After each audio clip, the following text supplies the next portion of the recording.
Antiga CUF Barreiro, hoje Parque Empresarial Baía do Tejo.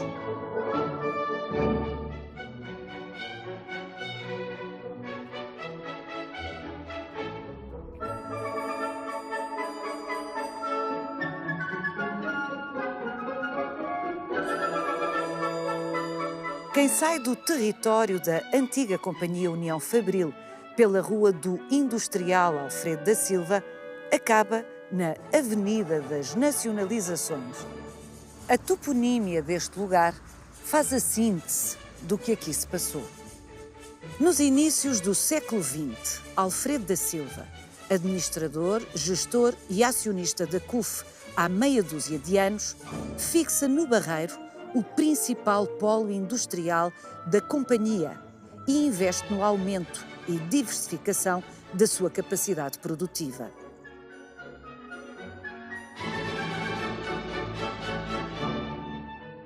Nos anos 60, a CUF é o maior grupo industrial da Península Ibérica e o quinto maior conglomerado químico da Europa. Em 1970, a CUF representa mais de 4% do PIB nacional. Em 1975, no contexto do PREC, processo revolucionário em curso, a CUF é nacionalizada. Em 1977, este complexo passa a chamar-se Quimigal. No final dos anos 80, este lugar passa a ser progressivamente desindustrializado. Num país fundamentalmente rural, a CUF foi, durante cerca de 70 anos, o local da maior concentração operária em Portugal. A violenta repressão das duas maiores greves da história da CUF, uma em 1919, outra em 1943, explica, em parte, a aparente paz social que a empresa viveu durante décadas. Mas a extraordinária política social da Companhia União Fabril jogou seguramente também um papel nessa aparente paz social. Dizia-se que quem entrava para a árvore da CUF tinha sombra toda a vida. Vai querer saber mais? Venha connosco nesta visita guiada.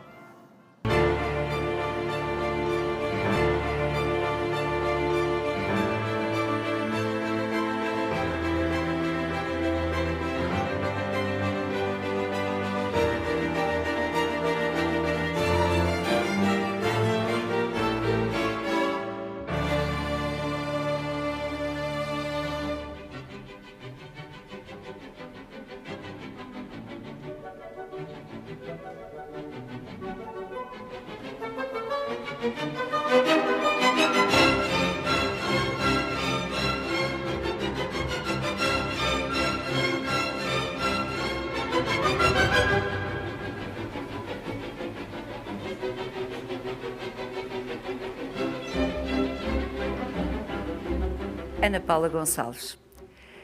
A história da Companhia União Fabril no Barreiro é uma história com 70 anos. Hoje, olhando para esta maquete e olhando sobretudo para este território em grande parte desindustrializado, é difícil compreender a progressão e sobretudo a rapidez da progressão da ocupação desta zona do Barreiro pelo complexo CUF. Mas a Ana Paula, com esta maquete, vai seguramente conseguir resumir esta história, que é complexa, longa e complexa. Sim, de facto é muito complexa, mas antes de chegarmos aqui ao Barreiro, temos que ir até Lisboa. Em 1898, Alfredo da Silva assume a administração e a gestão da empresa CUF, que vem de uma fusão com a Companhia Aliança Fabril, dando a Companhia União Fabril, como a vamos conhecer. Duas fábricas que estavam instaladas em Alcântara e que produziam óleos, velas e sabões. Com 27 anos, está determinado, focado e também muito bem preparado, tendo sido um dos melhores alunos na Escola de Indústria e Comércio em Lisboa, para vencer como industrial. No início do século XX, vai adquirir aqui os terrenos, em 1907, no Barreiro. E porquê o Barreiro? O Barreiro tinha todas as condições. Para além de existir já um cais acostável, existia a Companhia de Caminhos de Ferro, aqui já instalada, com a linha sul e sueste. E este território tinha água, quer água doce como salgada, ambas necessárias para as fábricas. E algo também fundamental é a proximidade com Lisboa, portanto, onde está a gestão da CUF. E isso faz com que, então, em 1907, se inicie a construção das fábricas. Alfredo da Silva vai buscar um engenheiro francês, Auguste Tinville, que já tinha prática neste tipo de construções e vai ser fundamental, tanto que vai ser responsável durante cerca de 20 anos pela direção técnica das fábricas.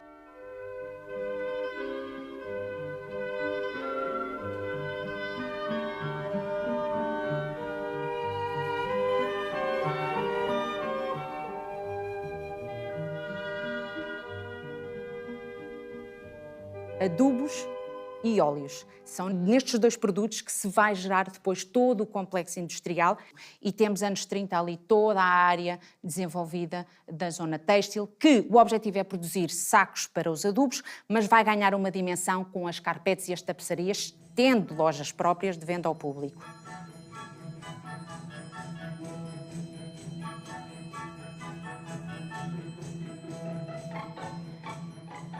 Os terrenos depois foram-se adquirindo com o passar do tempo, consoante a necessidade. Como a própria Vila do Barreiro estava a crescer para junto dos limites do complexo industrial, houve a necessidade de conquistar terreno ao rio. E então, próximo dos anos 50, vamos ver toda esta área conquistada ao rio para fazer o ácido sulfúrico por contacto.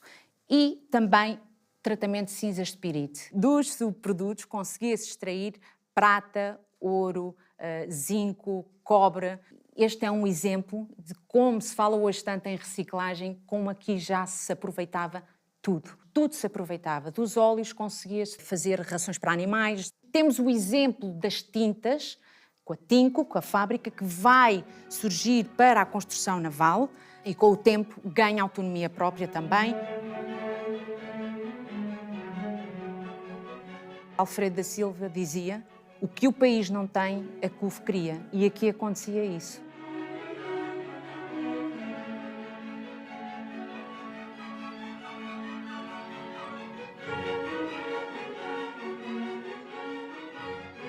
A modernização foi algo em que sempre se apostou na CUF. Vimos nos anos 50 a entrada de muitos engenheiros nas diferentes áreas de produção aqui dentro.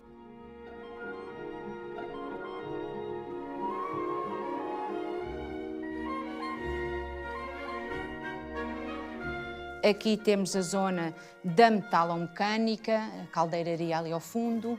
Temos aqui a parte depois do tratamento de cinzas de pirite, que vai ser muito importante, da técnica para a produção do ácido sulfúrico por contacto. Temos depois outras fábricas que já vão surgir após o grupo ser nacionalizado, como é o caso do Covasaico. Ali de destaque temos a UFA, União Fabril do Azoto, nos anos 60, e temos a FISIP, que ainda é um projeto, é construído inicialmente em 1973, mas depois vai funcionar já mais tarde, porque estamos numa fase mais complicada, económica, a nível mundial. Há muitos projetos que são feitos em CUF, mas que depois só são realizados na altura da Quimigal. E para entender esse processo, a evolução e a denominação deste território, temos a CUF, Companhia União Fabril, até 1975, ano em que ela é nacionalizada. Temos depois, em 1977, a Quimigal. No final do período Quimigal, aqui no Barreiro, começamos a assistir aos processos de desindustrialização. E para tal, neste território, em 1989, é criada a Quimipark, a gestão de parques empresariais. Vai ser realizada uma visita a Manchester para tentar copiar um modelo de gestão de parque empresarial em territórios desindustrializados. Ainda havia fábricas, mas cada vez menos. Será depois, já no ano de 2009, com a Quimipark Barreiro e com a antiga Siderurgia Nacional, a Sinergés Urbindústria, que vai dar origem à Baía do Tejo. A Baía do Tejo tem como missão a requalificação urbanística e ambiental deste território para que este território possa ter novos usos. E um dos objetivos é diversificar as áreas de atividade. Hoje existem neste território mais de 200 empresas a laborar. Temos novas atividades, como é o caso, por exemplo, do artista Vils, aqui instalado. Tem aqui o seu ateliê. Tem aqui o seu ateliê. Temos a Pada Studios, que são as residências artísticas e que trazem muitos estrangeiros. E algo muito importante que também tem vindo a acontecer nos últimos anos tem sido a instalação de vários arquivos aqui no complexo industrial, nomeadamente o arquivo da Fundação Amélia de Melo, o arquivo dos portos de Lisboa, Setúbal e Sesimbra, uma parte do arquivo de Pacheco Pereira, da Efêmera.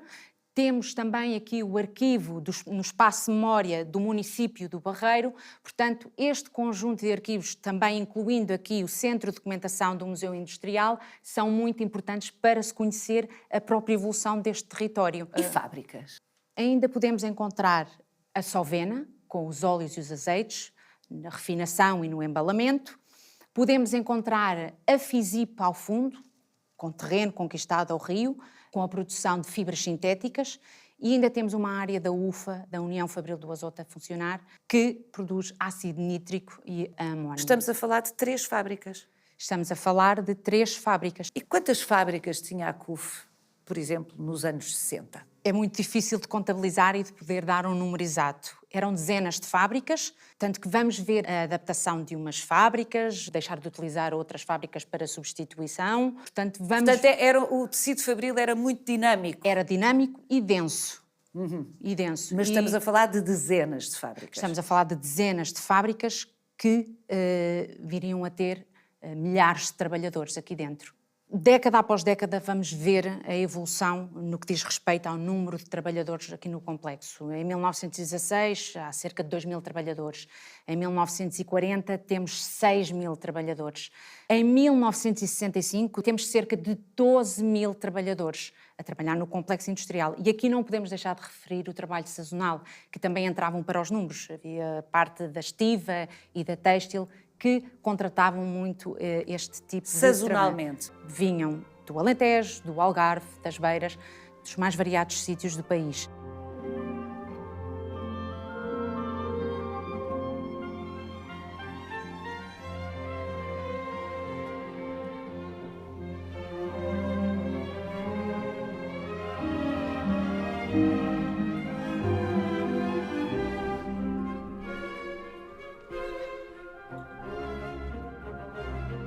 Uma pessoa que tenha cerca de 80 a 90 anos refere-se a este território como CUF, que vem à CUF e gosta de ver a CUF e o que isto foi.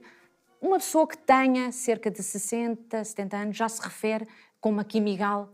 Este território tem uma aura, tem um espírito, e há aqui um espírito do lugar. Bom, e isso mantém-se... Foi o local da maior concentração operária num país fundamentalmente rural durante décadas.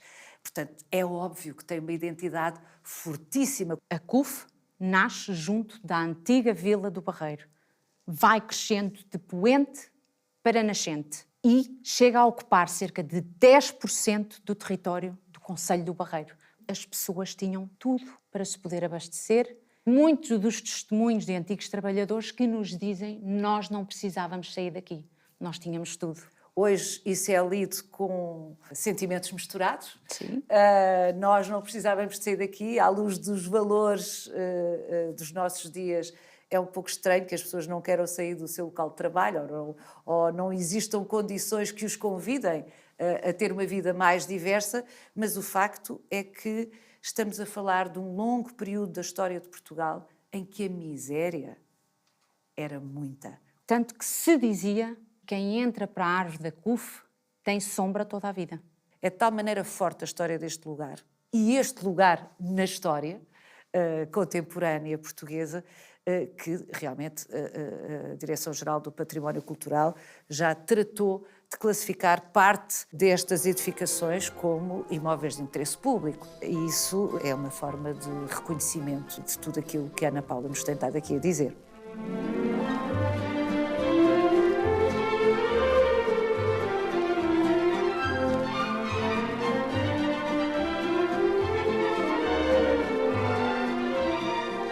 Vou ter mais 3 conversas, 3 sucessivas conversas, que acho que vão ajudar a reconstituir um pouco o que foi isto.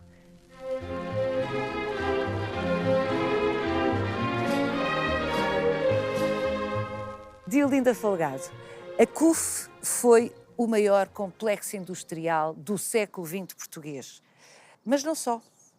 Foi o maior da Península Ibérica, a dado momento da sua história, e foi um dos maiores complexos industriais da Europa. Quando, em 1974, antes do 25 de Abril, se pensava no Grupo CUF, o grupo detinha cerca de 180 empresas, quer diretas, quer indiretas, detinha cerca de 40 a 50 mil operários, detinha também... Não só no Barreiro, não é? Não só no Barreiro. O grupo CUF tinha polos de produção espalhados pelo país, também mais tarde nas então colónias portuguesas.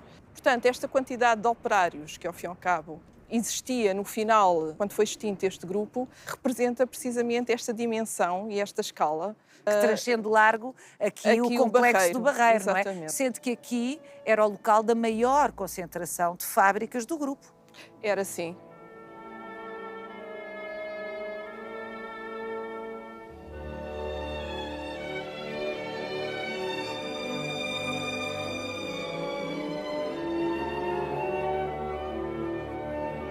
Aquilo que mais tarde, nos anos 50, em Portugal, vai ser uma premissa, que é desenvolver a indústria a par do conhecimento científico. Alfredo da Silva importa isso no início do século XX para o Barreiro.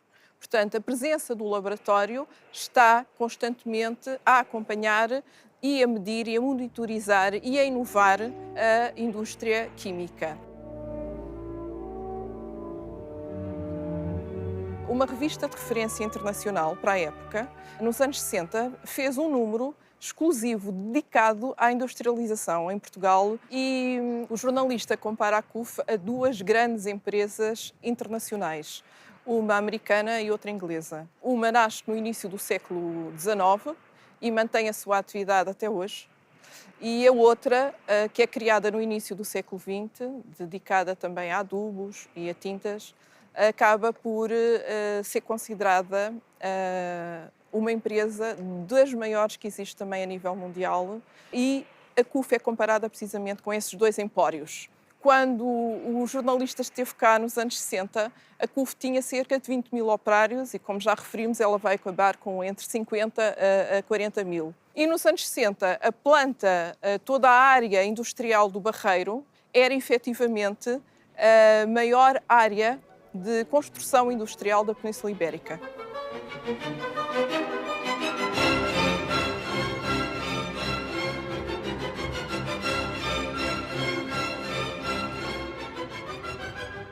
Sendo a história da Companhia de União Fabril uma história tão forte, é relativamente compreensível. Enfim, os anos vão passando e é cada vez menos compreensível, mas é relativamente compreensível que mesmo os historiadores tendam a tomar partidos, o que não é suposto, a tomar partidos no sentido de ou demonizar o fundador desta CUF de que estamos a falar, Alfredo da Silva, ou, pelo contrário, a fazer a sua apologia. É um terreno ideologicamente muito marcado este.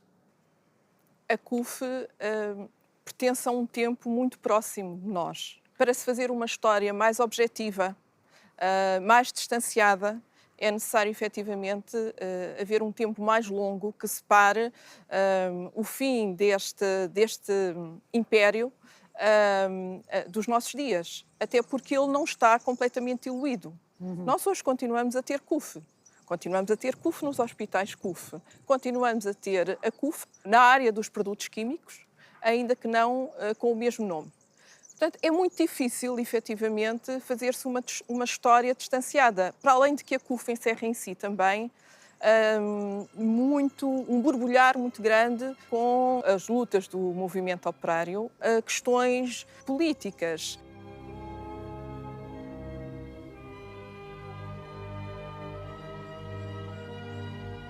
A poluição é seguramente o maior pecado que a CUF cometeu neste território. E o processo de requalificação ambiental está ainda em curso. A Câmara do Barreiro sempre foi alertando a companhia para o ar irrespirável no Barreiro. Os gases eram lançados a céu aberto, portanto, quer a população residente e dependente da atividade da CUF, quer a população residente no Barreiro, toda ela era contaminada, podemos falar assim, contaminada com os gases expelidos pela indústria dos químicos. Não havia, efetivamente, a preocupação que hoje temos. Em 2008, Portugal incorpora no seu quadro legal a diretiva que vai impor as taxas do poluidor-pagador.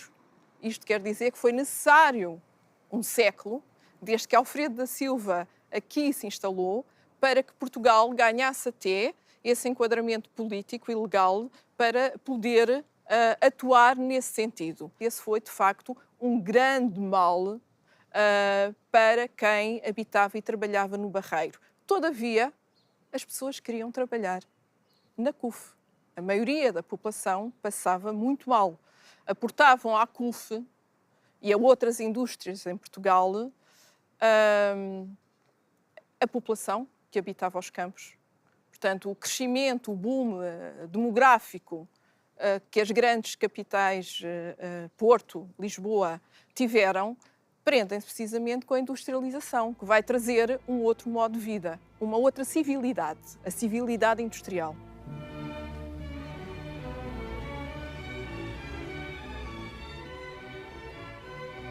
Os trabalhadores da CUF, apesar de sujeitos à poluição, vão querer efetivamente integrar aquilo que Alfredo da Silva irá designar como a família CUF. Não gosto muito desta ideia de que Alfredo da Silva foi um industrial paternalista. Porquê? Porque o fenómeno da industrialização desenvolveu internacionalmente modelos, soluções de habitação, de comércio, de hospitais, de tudo aquilo que hoje nós achamos que faz parte do nosso cotidiano, mas começou como uma resposta àquilo que eram os trabalhadores fabris.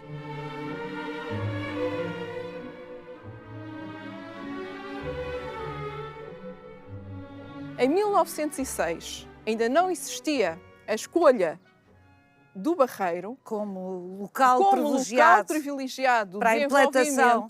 Já o Alfredo da Silva se preocupava em criar um conjunto de condições sociais de modo a poder evitar as greves operárias. Portanto, havia aqui um contraponto. Ele sabia e afirmava que os operários ganhavam pouco. Como desmobilizá-los da reivindicação para uma melhor vida, alocando-os à família CUF, fazendo com que eles pensassem: eu pertenço a esta família que me dá um conjunto de regalias que não existiam com esta escala em Portugal. Mas não esquecer que os modelos e as soluções ensaiadas para incorporar os operários que vinham de fora junto das indústrias foi desenvolvida por companhias, nomeadamente a CP, e recordo aqui o extraordinário bairro desenvolvido por Cottinelli e Telmo, no entroncamento.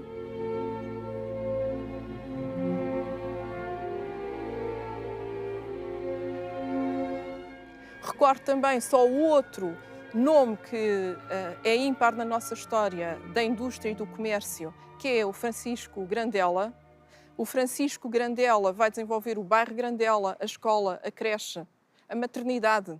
O Alfredo da Silva investiu numa política social excepcional e, simultaneamente, numa fidelização dos trabalhadores à Companhia CUF. Deolinda Folgado, exatamente a propósito da política social da Companhia União Fabril, eu vou agora falar com Alice Pires, uma antiga professora primária deste grupo, aqui no Barreiro, que para aqui veio em 1959 e, portanto, foi responsável pela educação de 5 gerações de filhos de trabalhadores da CUF.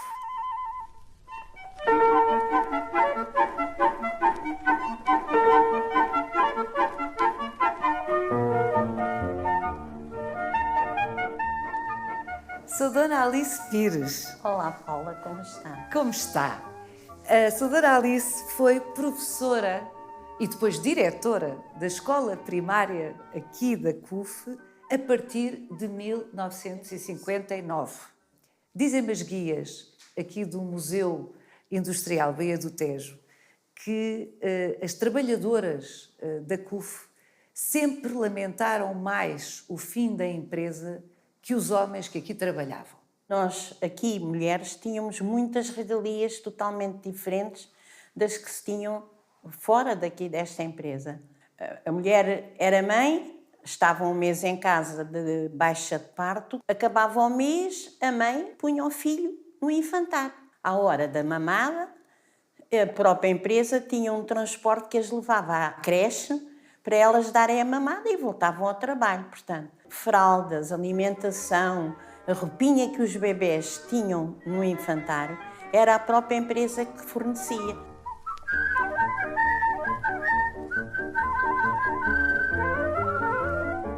Tínhamos permanente aqui um posto médico, chegou a ser maternidade, alguns meninos nasceram aqui, onde tínhamos médicos de muitas especialidades. Os meninos saíam da creche e iam depois para o pré-escolar. Quando atingiam a idade, seguiam sempre, iam para o pré-escolar. E depois então iam para a escola.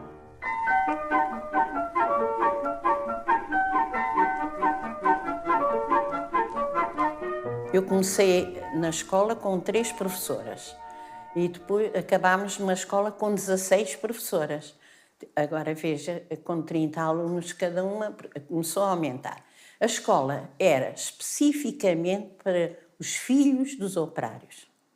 Só grande parte deles, não todos, mas parte deles viviam no Complexo Fabril, no bairro Operário. Sim. Outra parte vivia nos bairros, alguns clandestinos que entretanto foram bairro das construídos. Palmeiras. Como houve um grande aumento populacional de trabalhadores também, começaram a aparecer os bairros novos. Só era autorizado entrar filhos de pessoal mais qualificado, portanto, ou de algum engenheiro, ou um pessoal administrativo, já não faziam, mas pessoas que tivessem um nível de vida diferente, só entravam filhos desses quando já não havia alunos a preencherem as vagas todas. Era 30 alunos por turma no máximo. A Sra. Dona Alice Pires tinha sido, por breve 2 anos, se não estou em erro, professora no ensino público estatal. Foi estatal. Portanto, estamos a falar anos 50. 50 e estive na Serra d'Ossa, ali entre o Redondo e Estremoz. Tive um ano que cheguei lá e tinha 60 alunos, rapazes e raparigas, e as 4 classes. Portanto, os 4 anos letivos da primeira, primária. Segunda, terceira e quarta. Tudo na mesma sala? Tudo na mesma sala. Com miúdos dos 7 aos 14, veja a senhora. E chego aqui, ver a miséria que havia e ao mesmo chegar aqui e ver as facilidades que nós tínhamos. A CUF deu-me tudo o que uma professora pode idealizar para educar os seus alunos. Eu fui à França, à Escola Maria Montessori, pago pela CUF. Eu fui a Melessas a fazer um curso sobre o método Cuisenaire. Tudo isso nos preparavam. Era uma coisa impressionante. Nós queríamos ir a uma visita de estudo com os miúdos. Facilitavam-nos alugarem-nos autocarros ou ir aqui. Tudo. Nós era só pedir. Nós tínhamos um contínuo só para nós, para ir a Lisboa, à Embaixada do Canadá, especialmente, que é a embaixada que mais material pedagógico tinha. Pedíamos o filme tal e tal, ou queríamos uns filmes sobre este ou outro tema, e mandámos o contínuo e vinha para cá o filme para nós passarmos, porque tínhamos ali na escola um anfiteatro de uma sala de projeções.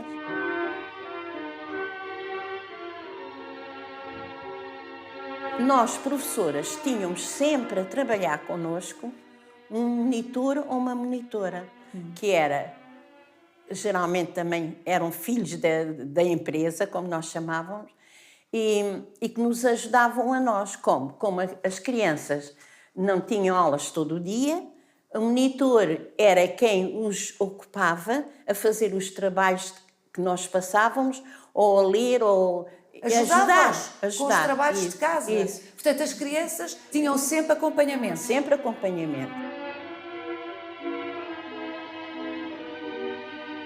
As colónias de férias da CUF são Bem, míticas. a colónia de férias nunca houve, nem nunca há de haver, por este andar, uma colónia de férias como aquela. Eu falo porque fui lá várias vezes visitar, falo porque tive uma filha monitora uns anos lá e os meus filhos também foram colonos. Portanto, uma colónia de férias excepcional. Os miúdos estavam, agora iam as meninas ou as meninas, o que lá vestiam e calçavam era tudo da empresa e tinham todas as brincadeiras, a praia, o acompanhamento na praia. Portanto, nós mães estávamos já cientes que a empresa dava-lhes a praia que muitas não lhes podiam dar.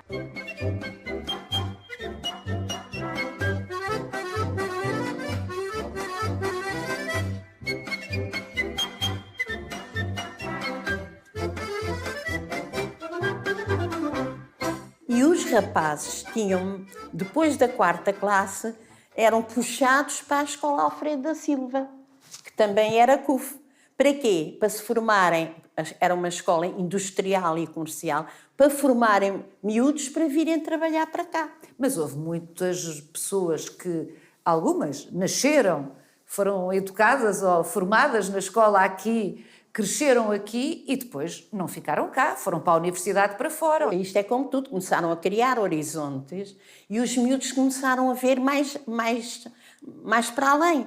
E alguns não queriam escolas industriais nem aprender ofício. Foi por isso que foi criada o Liceu Manuel de Melo. Para essas crianças que já tinham outros horizontes e não queriam ir para a escola industrial nem comercial.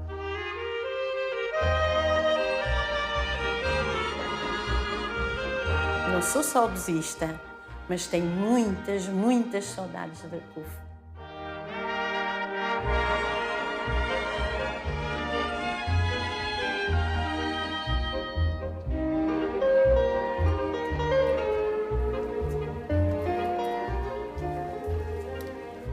José Pacheco Pereira, Olá. aqui venho encontrá-lo numa das 10 instalações Por todo o país. por todo o país do seu arquivo biblioteca Efebra. Isto é um trabalho É um mundo. notável. É. É um mundo.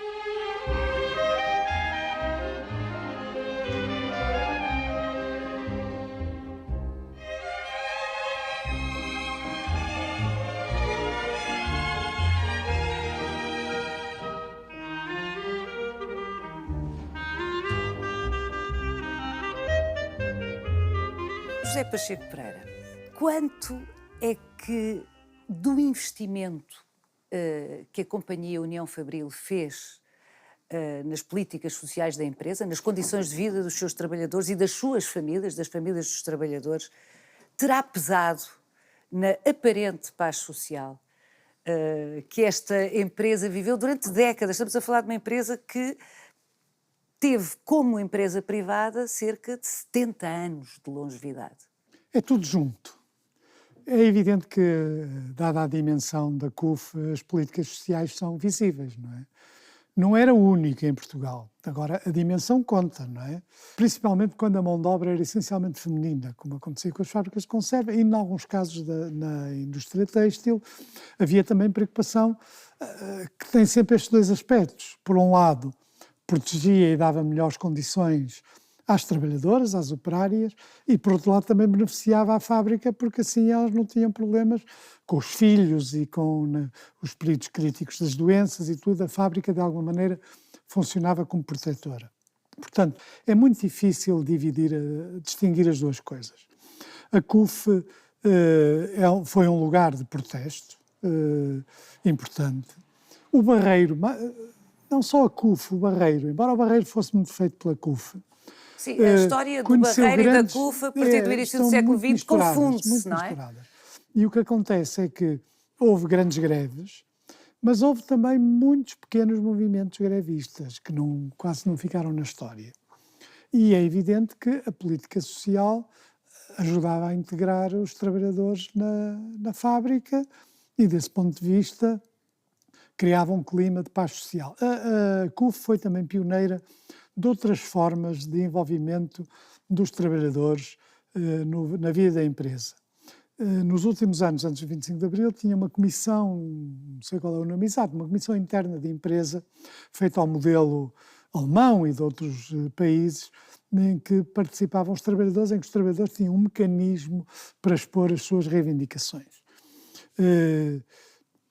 Não impedia a movimentação, porque é preciso ter em conta que numa terra como o Barreiro, foi importante para a história do Partido Comunista Português, foi importante para toda a história da oposição e, portanto, foi importante para a história associativa e para um mundo operário que não existia nos outros sítios do país. Desculpe interrompê-lo, eu fico sempre perplexa, até certo ponto, enfim, com a relação, com a natureza da relação entre Alfredo da Silva e Salazar, porque é óbvio, sabemos-lo.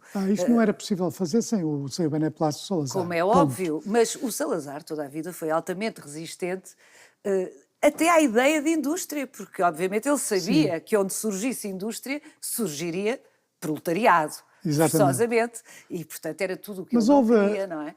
Houve momentos em que ele teve que recuar, por exemplo, depois da Segunda Guerra Mundial, e um período nos anos 50, desenvolvimentista, há equipas tecnocratas, constroem-se as barragens, há uma série de... Era um movimento que ele não podia, apesar de tudo, parar. Quer dizer, ele tinha medo da proletarização. O olhar dele dirigia-se para aquelas gravuras dos livros da primeira classe, da segunda classe, que é pobre mas feliz. É o operário, chega à casa, a mulher serve o almoço. Ou é camponês de preferência, não é? Sim, e esse era o mundo que ele percebia. Agora, era um homem de uma grande intuição. Não é possível governar tantos anos um país, mesmo em ditadura, sem conhecer muito bem esse país. E, em certos aspectos, conhecia melhor que a oposição. Agora, Portugal também não é a imagem que nós temos.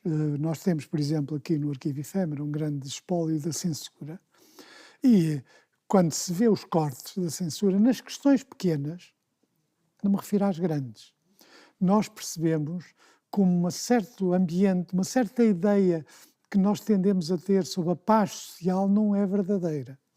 Há dezenas de pequenos conflitos com os padres, com os regedores, com os patrões, entre as pessoas, entre as famílias, às vezes com panfletos pura e simplesmente locais, não é? Que só uma pessoa que conhecesse o incidente ou o conflito sabia de que é que aquilo tratava, e a censura sistematicamente proibia isso, porque o principal mecanismo de consenso forçado, entre aspas, durante o período do Estado Novo, era o mecanismo do respeito.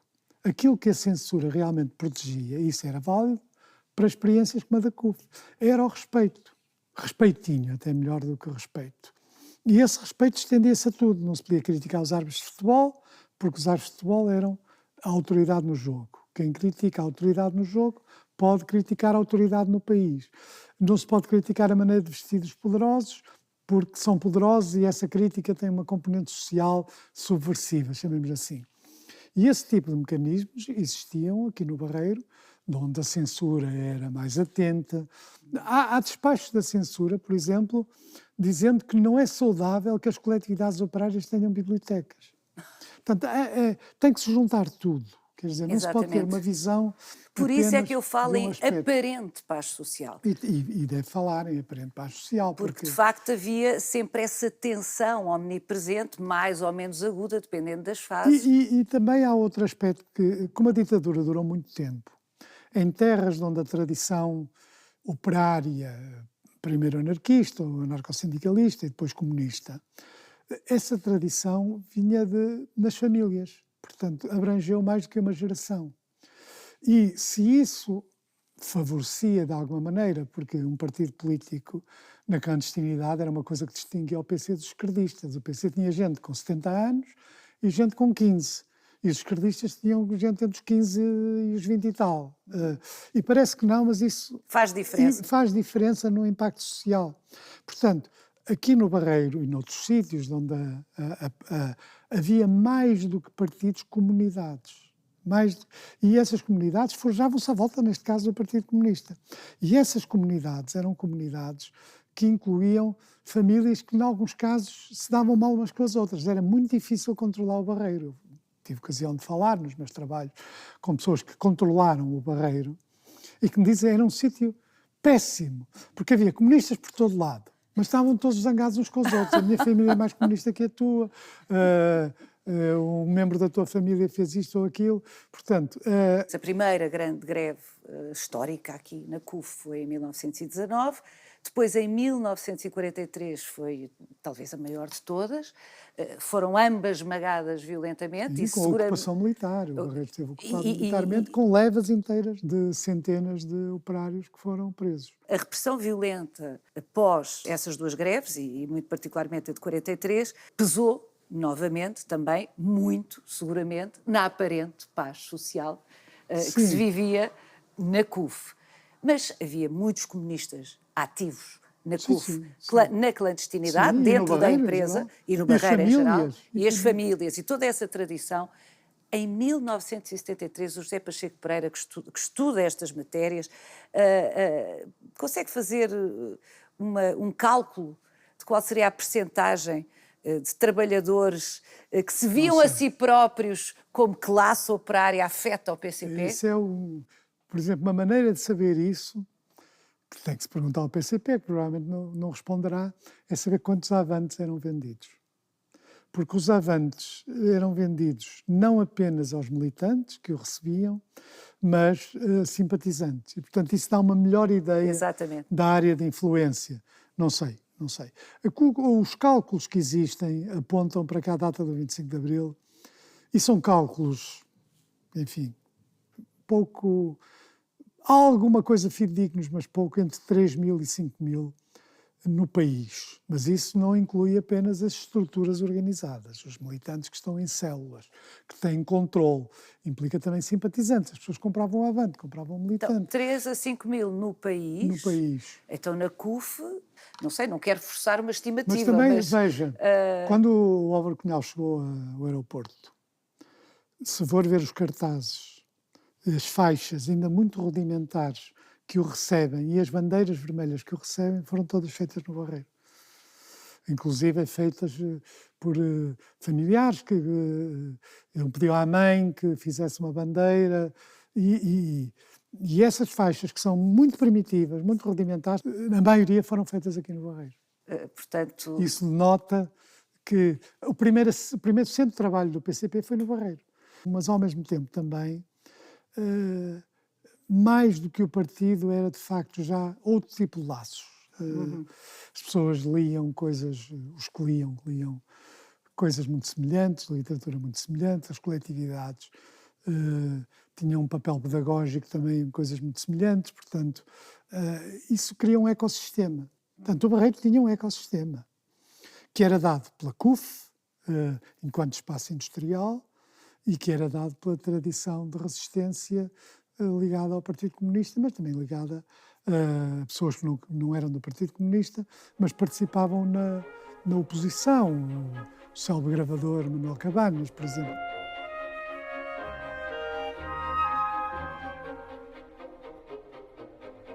Os clubes de futebol, cuja composição não é dos clubes dos ricos, é dos clubes dos pobres, não é bem a mesma coisa. Tudo isso era o mundo do Barreiro. Era inevitável a nacionalização da CUF? À época, provavelmente era.